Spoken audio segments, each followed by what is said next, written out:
everyone. Happy Thursday. Tri-State Sax here on Playing Around with Playbook. Today we're going to be talking with educator Daniel Emerson from the Wausau County Bands. We're so excited to have him here today. Hey Dan, I see you're just now joining. Let me get you on here.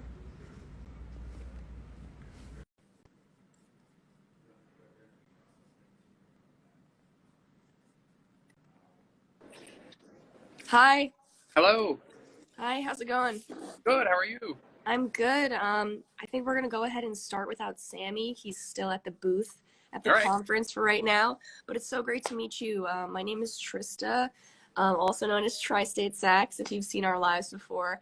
I'm the college ambassador here. I'm a studying music educator and tenor saxophonist in New York City, and I'm so excited to be talking with you today. Let me just introduce you for those of the Playbook followers that don't know you yet. Daniel Emerson has been the director of bands at Wausau West since August 2016. He's been a band director for 15 years. Previous positions include 9 years as a middle school band director in Janesville, Wisconsin, and previous to that as assistant director of bands in Mouston, Wisconsin, and director of bands for the Stevens Point Catholic Schools. I am definitely mispronouncing all of the town names. I'm sure of it. Thanks so much for being with us today, Dan. To start us off, I'm going to ask you the classic Playbook question. What have you been listening to lately? Listening to a lot of Corey Wong, guitar player, and a lot of his album over the summer with Dave and an album with Dirty Loops and an album with Corey and the Wong Notes. And I just really been digging the music he's been putting out lately. Great. That's awesome. Thank you for that answer. One of the questions we ask a lot of the educators we have on the show is how do you cultivate a culture in the band room? How do you bring together your band room?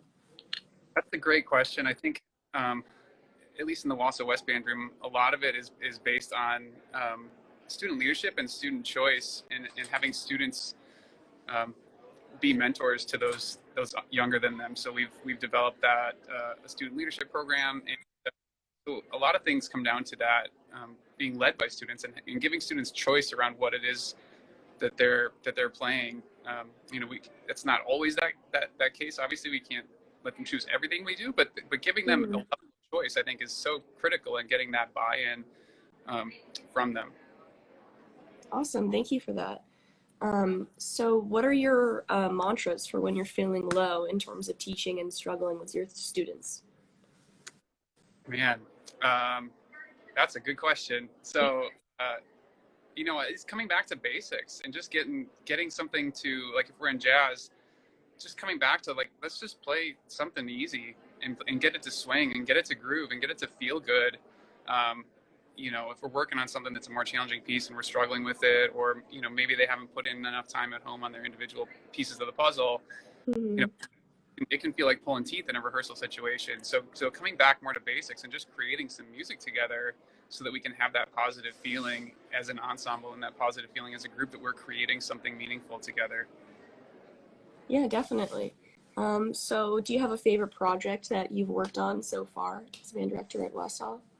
Yeah, we put on a project every fall, band stock, and it's started as a collaboration between local rock bands and our band program at Wausau West, and it's evolved over the years to a mostly student led and student performed show, and we hire in professional lighting and sound, and we have HD video boards and the whole shebang. We make it, we try to make them feel kind of like rock stars, but it has a little bit of everything. This year we had everything from Star Wars music to Beyonce to, we played Roy Hargrove tune. So everything in between. And again, a lot of that is student-led performances. We also had one of my good friends, Zach Finnegan, is a jazz trumpet player out of Chicago, was our guest artist this year, and he came up with us. So we always try to incorporate somebody in some way, a guest artist, whether that's a local or more regional guest. Yeah, and you said that happens every year? Every year, yeah, we do that every fall, and it's continued to evolve and change as it goes. I think it's become more student-centered to showcase the students a little bit more. When it first started out, like I said, we were with local rock bands, and it kind of featured the local rock bands with us as sort of a backing band. Oh, wow. And now us getting our featuring our kids, That's great. which is really fun. That's really great. What was that called again? What was the name of it? Band stock. Band Stock. Yeah. Everyone listening, go up to Wisconsin just to hear the Check Band it Stock out. concert. Sounds You can awesome. check it out on YouTube. Actually, our whole show from last year. Oh, So, that's awesome. Yeah, everyone check it out on YouTube on the Wausau. I feel like I'm pronouncing this wrong. Wausau. no, you're right, Wausau. Wausau. Okay, just Yeah. so I don't keep butchering it. Awesome, Wausau. So describe an experience using Playbook or with Playbook. I know that Sammy and Tall Sam worked with you guys recently, so can you just talk a little bit about that? Yeah, in fact, we played a tune with them, one of their tunes last year on our band stock show. We did Little Liza Jane, so you can check that out. And Tall Sam did a Zoom conference with us then, but we've also had them about 5 years ago. They came up and worked with our band, and then just yesterday, actually, they were up working with our kids. So we've had quite a few experiences, and everything has just been unbelievable. As far as Playbook goes, my favorite part about it is that it has all the information there, not only for the kids but for me as a teacher. So then I can turn around and I can pass that information on. Or if I don't want the kids to spend a lot of time reading things, or it's information that I can use myself, or I can give to my students. And in our situation, jazz is not a class; it's more like a club, and we only meet Monday nights. So we have very limited rehearsal time. Yeah. And so I can see it working fabulously if you have jazz as a class. I mean, you have a whole curriculum laid out for you that you could use as assignments, that you could use as assessments, you know. And for us as more of a club, we use it to get the kids listening a lot, using that the players where they can adjust the mixer, where they can hear their part or take their part out, or just hear their section, or just hear the rhythm section. I think that's such an amazing practice for the students to have. That I wish there were more options out there like that, because it's just so good to be able to do that when it comes to listening to your part, and listening to how it fits with what's going on around it. So I guess those are my favorite parts of Playbook Jazz. Well, thank you so much for that. Do you feel like was jazz present in your teaching experience, like being brought up as an educator in your college education? Were you taught to teach jazz? No. No. I'm a French horn player, so there was not a whole lot of jazz background. Yeah. And so I realized early on in my career, when I first started teaching, that was a real weakness in what I was doing. And so I actually went back and did my master's degree over the course of 6 years. But that was the focus of it, was how do I teach this? How do we do this? So spent some time learning about improvisation, jazz history, developed a jazz curriculum for middle school. At that time I was in middle school, so beginning jazz instruction.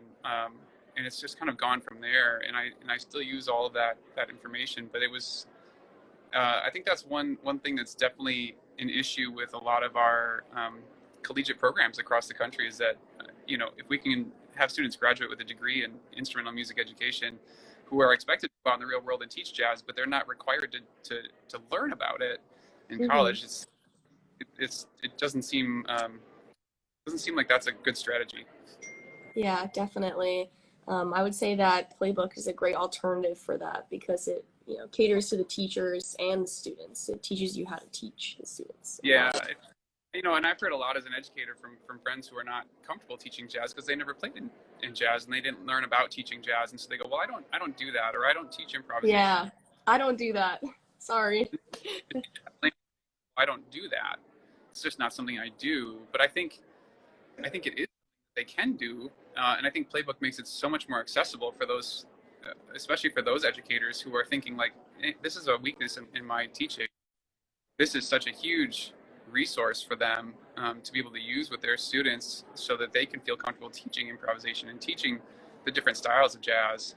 I think it frees up a lot of people without having to go back to school to really study a lot. Those people that didn't do jazz. Yeah, definitely. Hi, Sammy. Sorry, I'm here in the epicenter of the WMEA. It's madness, and there was no reception.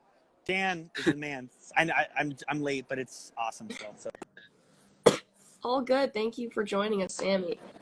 So my last question, Sammy, you made it to our last question, would be, why do you think platforms, in terms of the modern classroom, Playbook is so important today? Well, it's so important because it's accessible from anywhere. They have kids, and so they're out for a week or anything like that, and it gives them that accessibility to do those things from anywhere. And that curriculum is already built out for people. So, if teachers are using an online learning management system, connecting these pieces right to that learning management system so that students have that instant access to it, is such an important piece in our current state of education. And I think going forward, it's going to continue to be important in that way. Definitely. Thank you so much for that answer.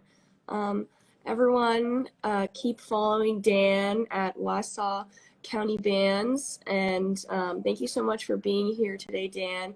Everyone, check out Playbook Jazz at our Instagram, Playbook Jazz, and our website. This is playbook.com, as well as the congregation, Sammy, our brilliant leader at SM Congregation on Trista, Instagram. can I add one more thing? Yeah, of course. Dan is one of the best educators. I've traveled all over the country. Their classroom has, we were just there a few days ago, has one of the most positive spirits, and everyone who's in that band room is so ready to bring positive energy to the music, and they play with such passion and pathos, and it's so supportive. Someone will mess up and everyone's always supporting everyone in the room. It's just such a cool phenomenon, and I just wish.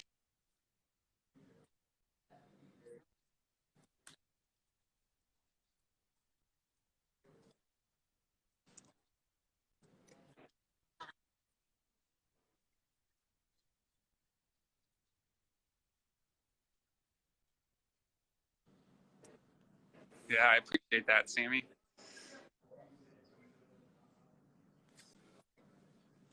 Great. Okay. Well, thank you so much for joining us here, Dan. I hope I get to meet you someday. I think we are losing you, Sammy, throughout the live. The lag is really getting to us. So I think we should go ahead and log off now. But thank you so much for being here today, Dan.